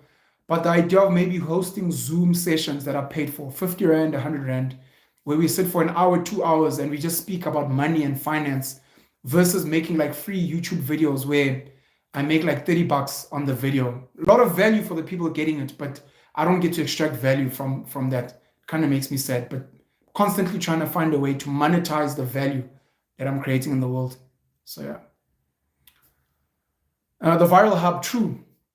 Lots of families live together but are shrouded in secrecy within each other. Also deeply scarred. Facts. I mean, not knowing who your father is. Lost their sense of self-awareness in the process. Therapy for black tax. That's what's up. Matimba Baloy asking, why are you supporting your kids financially? Is that black tax or it's your responsibility? Question mark. Why supporting your parents is called black tax? When sometimes you lose it, bro, is their opinion. And I try to explain and give my perspectives. This person disagrees, and that's fine. I'm not going to expand on that. People are free to agree with them or agree with me. Alexander Worth. Super interesting dialogue. I definitely agree that much more needs to be done to uplift South Africans from poverty. So, George Mkiba, Penal, my future business partner. Looking forward to it, George. TK Miande, we need more people listening to this type of content. The Viral Hub, this is top tier content that has to do with real life, real problems, real solutions, real conversations. Kairos Unlimited echoing what I was saying, skills development is very, very essential. Untu, I don't know if this is Untu 2.0 asking, quick question, is Penson Mlocho a different person from Penal? Is he a brother? Penson is my younger brother by 3 years, slightly taller than me, built like a fucking tank, loves guns, more charismatic, more people's person. I fucking hate alcohol, he drinks, comfortably so. Yeah, he's the older brother I never had and is one of my favorite people on the planet. Yeah, he inspires me in various ways. Got a younger sister, by the way, Penrose Mlocho as well. These are from both my parents. Then my father had another 14 or so children, of which I have a relationship with some of them. Sange Kolose. But the grant is what keeps the economy going every day, if we're honest. If we are going to have the grant as our base of the economy, we may as well shut this country down. Is it better to earn a 350 grant or better to develop a skill and earn a 30,000 Rand salary? Does a 30,000 Rand salary add more value to the economy, or does a 350 Rand grant add more value? Are we saying that we should say fuck upskilling people and getting them jobs and getting them to start businesses because the grant is stimulating the economy? We need to try and think about these things. Kairos Unlimited, love that last point on voting. Let's see. Future 50 responding to Matimba Baloy. It's black tax because you're taking care of parents. It's typically an issue affecting families from poor backgrounds. Supporting parents is not technically the child's responsibility. Carl Gwambe saying payroll is international. That's what's up, homie. International. Moses Singwani, the analogy of a back room for 50,000 is exactly what I did for my family. Boy, you are very intelligent. Well, if you did it, Moses, then I think you are very intelligent as well. Shout out to you. Let's see here. Oh, someone's swearing at me. Wow, so early in the morning. Oh, my daughter. Charles, you pay my daughter. Speak about me. Peneli mnyama. Peneli nsundu. Siba lunsundu. Rude boy saying you do good work, but we also need skateboarding in schools. Skateboarding is a profession, by the way. Tony Hawk. These are some of the industries that our kids are not playing in. The average South African kid. Golf, horse riding, polo, swimming, of course. If you look at something like the Winter Olympics, South Africa's nowhere there. Of course, things like skateboarding, gaming, it's become very big. There are billion-dollar industries in the East, in Asia, because of that. So yeah. Ntabi Seng agrees, we need basic skills. Kairos Unlimited, imagine manufacturing our own Lamborghini, Ferrari, Toyota, etc. Let's see here. Tsepo Nyakale, morning sir, sorry I'm late. I will download the video for more content. I'm really writing to ask you if you have information you could share to young black jewelers from us inspiration opportunities. Please start with Google. There's a giant from Kimberley side, from Northern Cape, Peter John Goeieman. I know he's in the diamond jewelry space, and I think there's a place in the Johannesburg CBD that deals with licenses, especially for diamond traders and the like. But just start with Google, take it from there. So, Lincoln Murwe, I feel so privileged to chat with someone so intelligent. As you love you, man. Big up, flex, arm emoji for your good advice. Thanks a lot, Lincoln. I appreciate you. Future 50, skills. Yes, yes. A lot of yeses, a lot of exclamation marks, and a lot of skills. Loazi Sbia, Brew, that skills training statement really hit a tough spot, It is the beginning and the end of everything, by the way. It is the beginning. It's not by accident that Solidarity and AfriForum have built a skills institution called Soltech. It is not by accident that the tertiary institution in Orania is focused on skills. Skills are the beginning and the end of everything. Yeah, let me stop there, sorry. Lisiho Mabaso. Well, if you speak about meritocracy, with taking that South Africa is the most unequal country in the world, that's the problem. Yeah, it's difficult to speak meritocracy where we haven't fixed the imbalances of the past. You know, your one sibling went to a private school and is great, your other siblings went to Lokshan schools, and then when your father dies and leaves 10 million, it's like, oh guys, let's apportion it based on merit. Like, well, you're gonna get it because of fundile. And then the others won't get it and they'll remain poor. We need to have a real conversation. The viral hub, I think robotics isn't useless. It's a way for South Africa to unleash people who are more inclined towards being more brilliant in thinking and innovation. I fully agree as a general concept.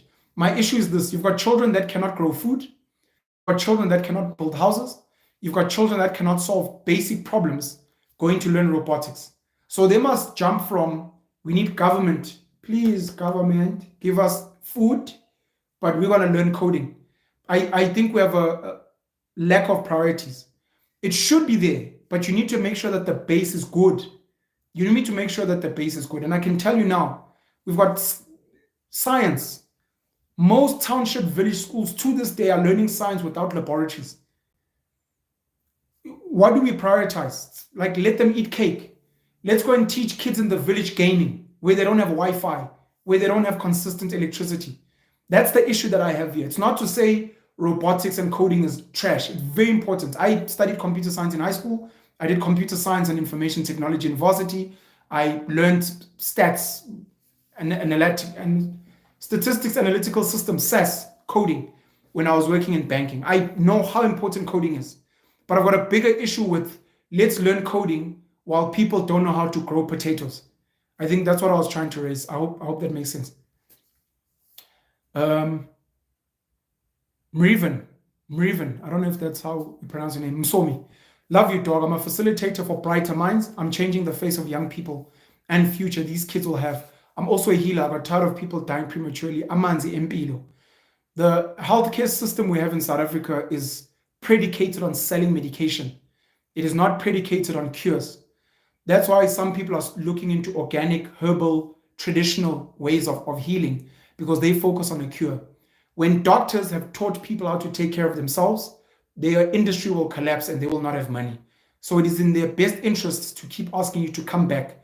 It is in their best interest for you to remain sick. It is in their best interest to keep prescribing multivitamins. Sadly, that is capitalism. That's the capitalism that we have here. Toriso, Bradley, isn't it funny how we all want the same thing, but the same thing ain't enough for all of us? So yeah, Ngobo, I see you. The viral hub, some people who are from poor backgrounds who've been exposed to IT and coding have the potential to be amongst the big dogs in the world of IT. Brilliant minds, but have no opportunity to do that. The opportunities must definitely be there. But again, just to put context and perspective, using Siyakolisi as a poster child and then saying all township schools must focus on rugby is where we miss it. Rugby must be there. But what's more important is teaching these kids how to grow food, build a house, like the basic needs. Maslow's hierarchy. Ooh, Illuminati. Maslow's hierarchy of needs, where you're dealing with the physiological needs at the bottom. We have got communities and townships and villages that don't have these things. And if we're going to prioritize some of the things higher up, we miss it. Let the kids who are sorted jump. Let Penzo, who doesn't have to worry about food, let him then prioritize on coding, traveling the world, globalization, all these concepts. But for his cousin who lives in Makaya, Eslalini, you can bring him, he can shoot the lights out, he can build a brilliant app. But I can tell you now, for the average child where they come from, that's not the solution. The solution there is probably to focus on agriculture.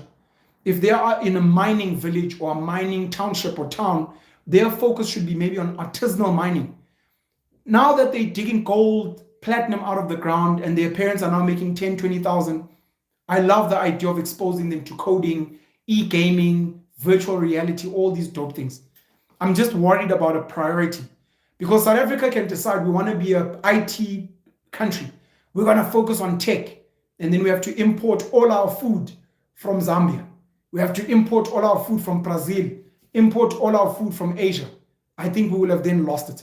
So I prefer, especially for the average child, not for the middle class and the well-off. Different story there. Let's see here.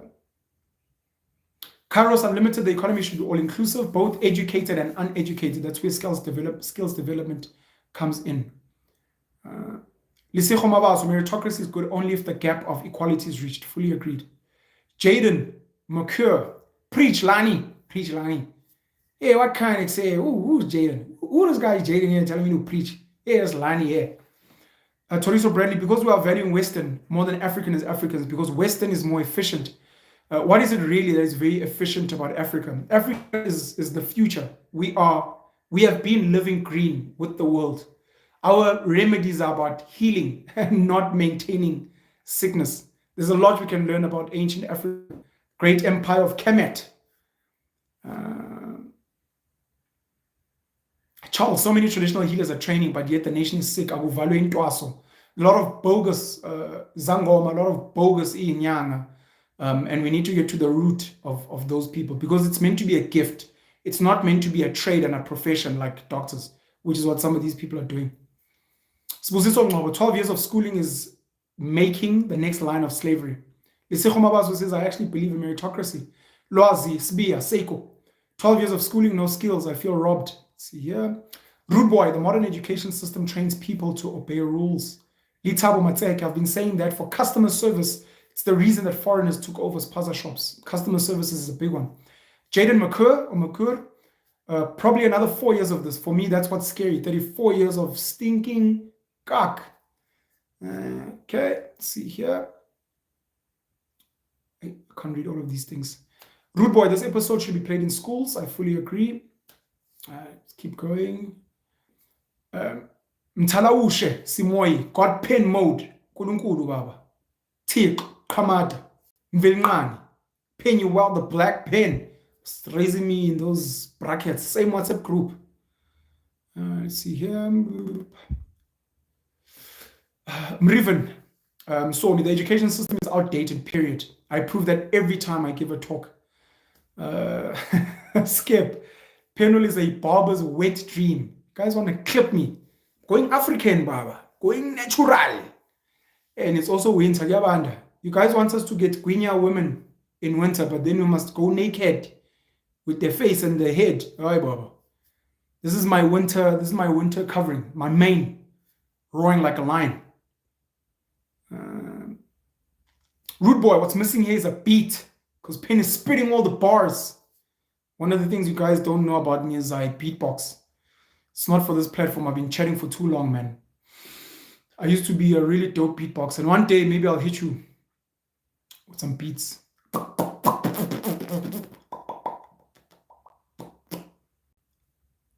Nah, not for today. Beatbox another day. Nkabi _ Zere, they will never do that because most of them live far away from the poor blacks they claim to represent. Mriven Msomi, create our own black bank. You don't need to create a bank. You join a stokvel, you take your stokvel and you invest in spaza shops, car washes, bottle stores in your area. Once you make more money, you can go into car dealerships, you can go into farming, and you keep it going and you use some of that money to invest in other places. That's what a bank is, stokvel. Focus on your community and where you are can change everything. So yeah. Siyabonga Kunene. Our people give the best service when they are working in a predominantly white area. However, when they work in a predominantly black area, watch them do a 360. Why? Because we have lost Ubuntu Betu. Very, very sad. Her burn, edutainment. Only if all can think like you. And it starts with me lighting the next person's candle and they light the next candle. Each one teach one. Rob Hersov said this yesterday in the comments. Pay the goodness forward or pass the goodness forward. Unknown XX saying I'm looking like this because I'm part of Ushembe. Sondola Manazaret. Let's see here. I'm going to keep going. I'm going to skip a lot of these. Litao Matseke, Penal, I think you could watch Destiny, Asmongold, or any other famous just chatting streamer for tips on how to juggle reading chat and getting your point across. I don't know if this has to do with reading the chat and getting my points across. I'll look into this, Litao. Thank you. I'll look into this. Destiny, Asmongold. Yeah. Mriven Msomi, our own insurance company, black-owned insurance companies. Our rand is ours, not the UK or the US. I'm not big on pro-black. I'm big on pro-community. So if your community has Indians, coloreds, white people, you work with your community. Try and liberate your mind from just thinking only in black. Black people are not homogenous. We're not one thing. There are very, very rich black people in South Africa, very, very poor black people in South Africa. So our values and our visions are not aligned. Okay, let's see here. I'm going to skip a lot of these things.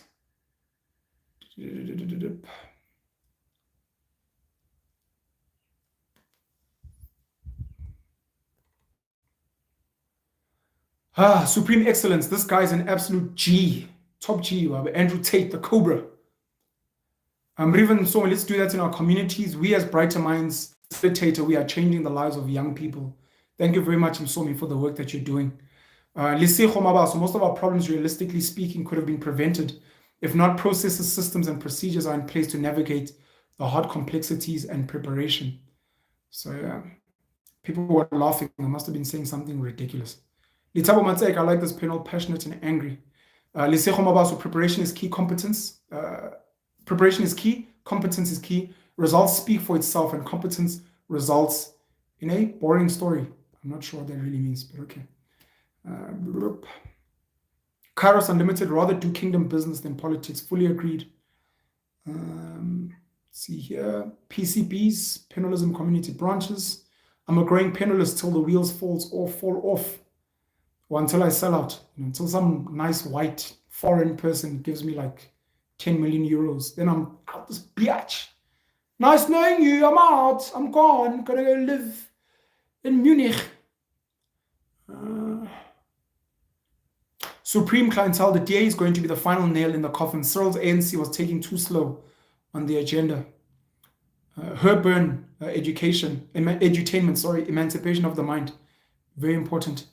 Melo, I'm an educator of an underserviced school. We don't even have sports fields. Our kids are so talented, yet there are no facilities to help them. Andy's department only cares about grade 12 results. That's very true, Melo.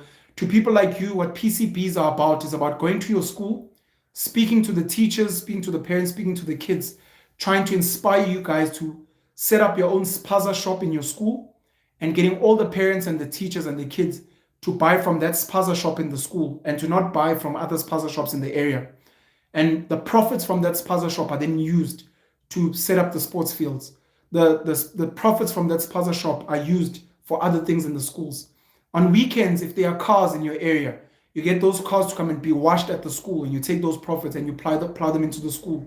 In that same school, if you guys have a bit of land, you get the kids to start planting spinach, cabbage, potatoes, tomatoes, onions, peppers, chilies. If you can put up some fruit trees, some nachi, some lemon, some oranges, some apples, some macadamia nuts, if you can maybe have grapes, some bananas, and you make sure that the school can feed itself, and you make sure that some of that produce maybe is sold either through your spaza shop, sold to the community, etc. Whoever is in that school, they probably go to church. What does that church do with its money to invest back in the school? All of those parents spend their money in that local economy. What are those businesses doing for the school? So yes, we must blame Angie Motsecha and the Department of Basic Education. Yes, we must blame government, but then we must also blame self. How are we as a school? Some of our government schools in this country are the best on the continent. Grey College in Bloemfontein is the best school on the African continent.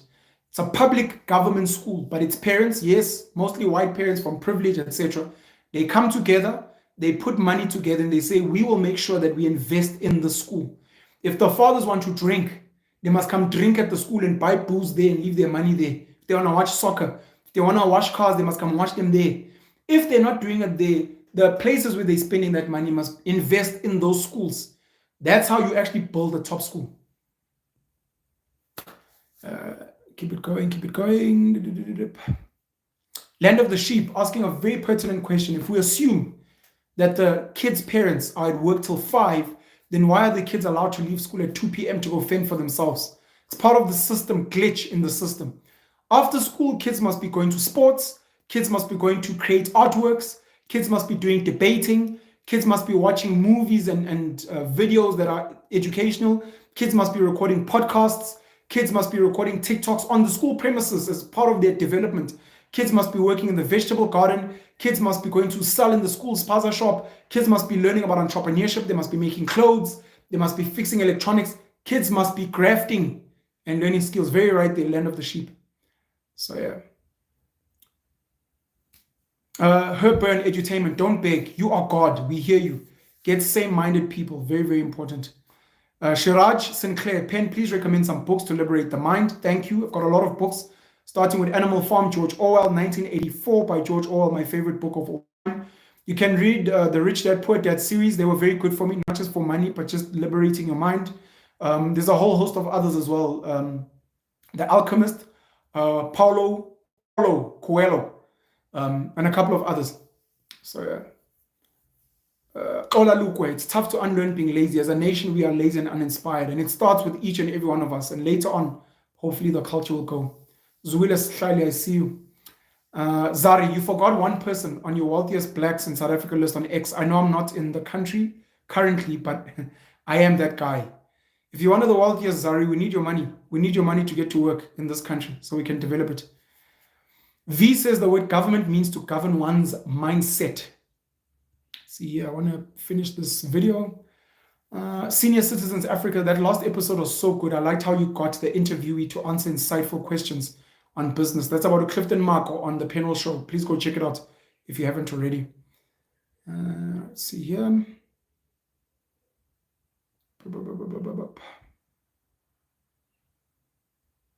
Mondetsoko, the God. I would like to ask if you would consider penalism as a religion that already exists, more especially on what Dr. Miles Monroe teaches.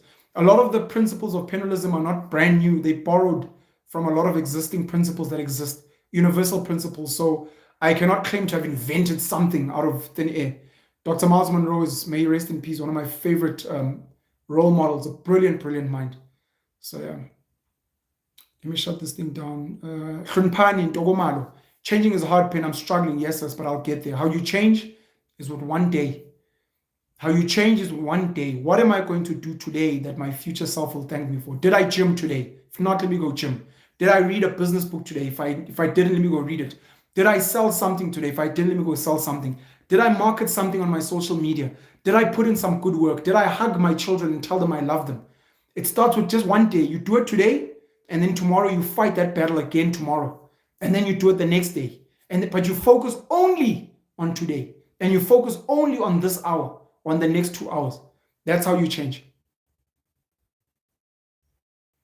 Okay, I'm tired of reading. I need to shut this down. We're already on 1 hour, 40 minutes. Tumi Muraba, great idea on paid Zoom meetings. You are sharing valuable stuff. Rude Boy also saying I'm with the Zoom idea. Definitely look into that. Let's see here. Joshua Brophy. Penal, always good to hear your insights. Thank you. Rude Boy, skate or die. That's the motto. Nizam Karim, are you from South Africa? Definitely from South Africa. I don't know if this question was for me or if they were asking this person baking underscore with Ben. But I'm in South Africa, by the way. Yeah, sorry. Maybe they weren't asking me. Mfundo Manana, Grootman, you have a strong voice, and right now we need a strong voice to talk about the fundamental politics such as power, both internally and externally, and the global power dynamics. I'm fixing my nonprofit organization, www.penalism.com. There's gonna be a button there. You're gonna click donate, and I'm gonna get you to join as a member. And you join as a member, you click, and then we're gonna have the conversations. And I'm gonna take the money you send me, and you guys are gonna choose where you want me to go. I go there, we try and get people together, and we start spreading the message of how to change these things. In the absence of that, we make videos and we send those videos out. I make a video, we pay someone to take my video, to translate it in Xitsonga, to translate it in Sesotho, to translate it into Afrikaans, to translate it into Swahili, and we spread the message. But I'm going to need you guys to go on www.penalism.com and we start investing in this change we want to see in the world. Rorisang Ramachala. Good morning, Pen. I'm late, but I'm looking forward to the day you make videos about drugs of abuse. Definitely need to speak about substance abuse. Fully agreed. Let's go here. The viral hub, I think, responding to what I was saying about coding and robotics. Okay, I see. That makes 100% sense, but we should fix the base first, fundamental first, coding later. And that's just for the average. For the kids that kind of have decent homes, definitely pump a lot of coding, robotics, crypto, blockchain, because those kids are ready to take on the world. So yeah. Keenan Jacobs, with regards to things like writing, why not get a South African writer and do a podcast on it? Do one on agriculture and maybe a podcast on tenders. Definitely great ideas. Some of my guests are authors as well, but these are definitely things that can be done. The Viral Hub, I'm a writer and published my first book at 15. It was a small book, but a huge milestone for me. Shout out to you, Viral Hub. Litabo Matseke, Penal, you're right. I know how to code and I'm unemployed. I don't know coding and woodwork. I lived in a commune with people that did that and they always had work. Great wake-up call. So yeah. The Viral Hub, I agree, Penal, a computer science literate black child must know how to farm. Tangible hand skills, the full package. Very dope. See here. This is from Kmore. I was selling shrooms and crystallized salt, but I had to change. I'm still young, so I have a lot of opportunities out there. Atabile Mkunyana, Africa is the future. I love that. Let's all believe that, guys, in order for it to happen. But more than Africa, your community is the future. You can turn your community into your utopia. Synergy. Hey, Penal, how about teaching the youth more about herbs and center the belief system around ancestral beliefs and heritage? Teach the youth about the economy and financial literacy. Guys, all I want to do is I want to wake up every day, get in my car, get into a taxi, get into a bus, get onto a plane, go to various communities around South Africa, walk around, speak to people, go to malls, stand outside like a psycho and start preaching. Hey, what's up, guys? Penuel the Black Pen. You may know me from YouTube or TikTok or social media. I came to speak about this thing and then grow. And just like Jesus spreading his gospel, I want to go around spreading this gospel of community. And if I can get more people to see my face and know me, they can then jump on social media and listen to these videos. And when you listen to these videos, you go to penuelism.com, you get onto our WhatsApp groups. We start linking you up with people that have seeds, people that have tools, people that have opportunities, and then we start shifting the mindsets out there, and we start changing societies in various ways. That's actually what I want to do. That's what I want to focus on. So yeah. Synergy says put the sports aside and focus on health, put the beauty and modeling aside and focus on agriculture. I fully disagree with this. One of the best ways to take care of your health is playing sports, and sports can be monetized. Understand that sports is an industry. When you get into sports, we're speaking land, we're speaking people that pay, we're speaking people that are selling food and beverages at sports games. We are speaking jobs in coaching. We are speaking doctors. We are speaking physios. We are speaking children being healthy so that they don't need to take medication because they're always out running. We're speaking people that manufacture uniforms for sport. We're talking about kids traveling the world, people traveling to other countries and learning different languages because of sport. So sport is integral to healthcare, in my opinion. The beauty and the modeling is a gateway drug, by the way, for people that don't know. I did TV work, I did commercials. If you are a model like Naomi Campbell, Tyson Beckford, whatever the case may be, you get into this world of fashion. Now you realize there's LVMH, Bernard Arnault. You learn about Kanye West and Yeezys. You learn about Virgil Abloh. You learn about runways. And you learn that wealthy people, Johann Rupert, Richemont, in Switzerland, which is the second largest luxury goods company in the world, you get into this world which has its own economy, its own network, as an example. So we must be very, very careful about throwing some things out and being like, kids mustn't learn this. You know, in the same way I was, when the Viral Hub was saying, no, kids must learn robotics and coding, which I'm not saying we must throw it out. I'm saying there are definitely priorities, but we must be careful to not say some of these things don't matter at all. For some people, they definitely matter, and they become a gateway drug. Losiswa Sudan, Alec Weck, who at some point was one of the biggest models in the world. So yeah. Hein de Wit.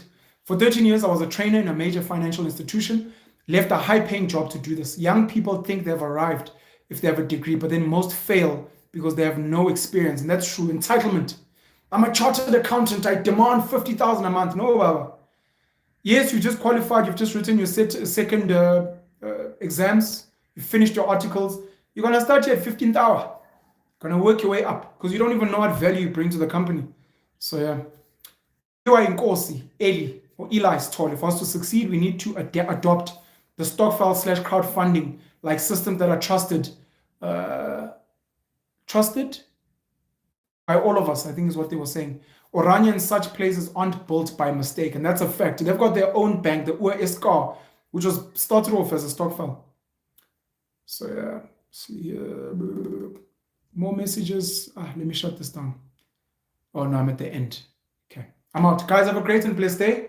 Have a beautiful Wednesday. I'll catch up with you guys again soon. Penuel, die swart pen. Pene en zu. Cheers.